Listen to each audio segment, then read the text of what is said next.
I am Mona Quintana and I am going to be presenting my PowerPoint that is creating Anglo America for Chapter 3.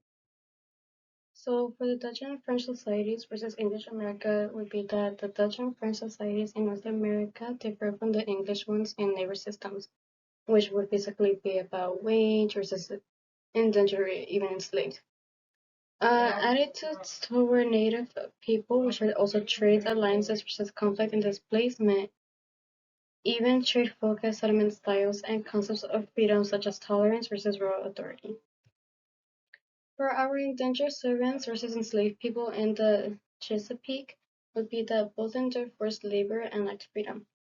But however, indentured servants had a contract for a set term with eventual freedom, while enslaved people were considered property for life with no hope to release. For Pennsylvania's freedom and other states' variation would be that Pennsylvania's promise of freedom attracted Europeans, which increased the demand for labor. This led to more slavery and the displacement and exploitation of Native Americans as land and resources became scarcer. With domination of New England, the reason why it was created, it was to centralize English control and enforce mercantilist policies.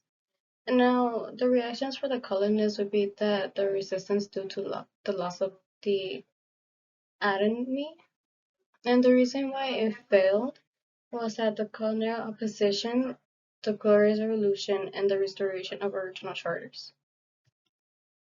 I'm sorry.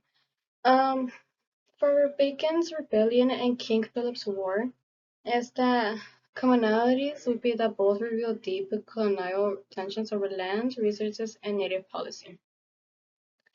Now, the tensions would be that the Bacon's Rebellion, or like such as poor settlers versus elite, there are also King Philip's War, which are also the colonists versus Native Americans.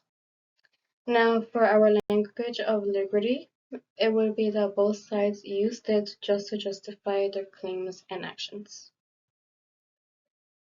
Now, for our colonial society mid-18th century, was that their structure was stratified with an elite rank, so like basically like the landowners, the merchants. Now, there were also the middle ranks were also farmers and artisans, and lastly, there are the poor ranks, which are laborers and enslaved. Now, for the woman's role would be that primary domestic, though some of them was engaged in trade. Now, for our colonial cultural identity, was that basically the definition is a blend of British heritage and American experiences.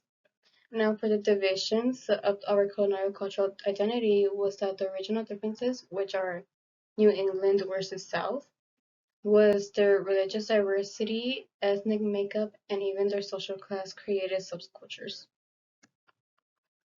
Now, for our benefits of British Empire and in trade, would be that our benefits were to access to were to access to British markets, protection, and even goods and credit. Now, for our trade rules would be that each region had specialized exports, which were in New England that had fish and timber. For our middle, it would be grain livestock.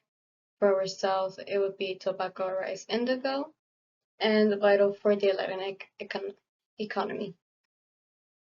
Now, for our Franklin's concern about immigration was that the reason why it bothered him was that the ethnic diversity, which would lead to potential cultural and linguistic divisions and fears of non-assimilation.